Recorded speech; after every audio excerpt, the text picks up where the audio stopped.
ఎందుకు చూడలేదు అనేది అది వాళ్ళు చెప్పాలి, మనం ఎక్కడ చెప్తాం. ప్రతిపక్ష హోదా లేకపోతే చూడరా?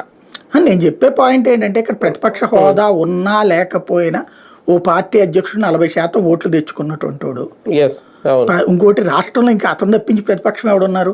హోదా సంగతి తీసేయండి, 10% ఓట్లు ఇది లెక్క.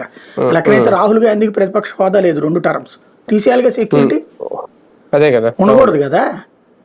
మరి అట్లాగే కాంగ్రెస్ పార్టీలో తెలంగాణలో ఎక్కడుందని క్రిందసారి మరి తీసేయాలి కదా వాళ్ళకి సెక్యూరిటీ ఇచ్చుకొచ్చారు కదా. తెలంగాణలో కూడా లేదు ఇంత కక్షపూరిత తత్వం.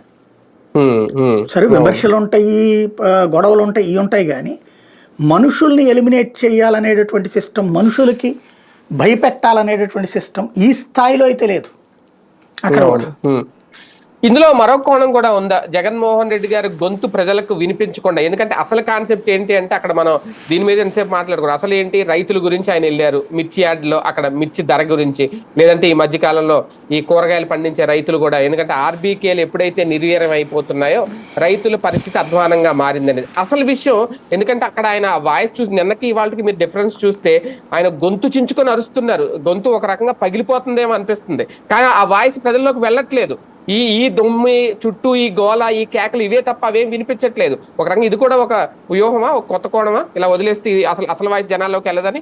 అంటే ఆ విషయంలో అడ్మినిస్ట్రేటివ్ ఫెయిల్యూర్ అతనిదే చెప్పాలి. ఎందుకంటే ఇప్పుడు చంద్రబాబు గారు మీరు ఎక్కడికి పోయినా ఇదిగో ఇట్లాంటి మైక్ ఒకటి ఉంటుంది, కాలర్ మైకు, ఒక 4-5 అంటే ఇది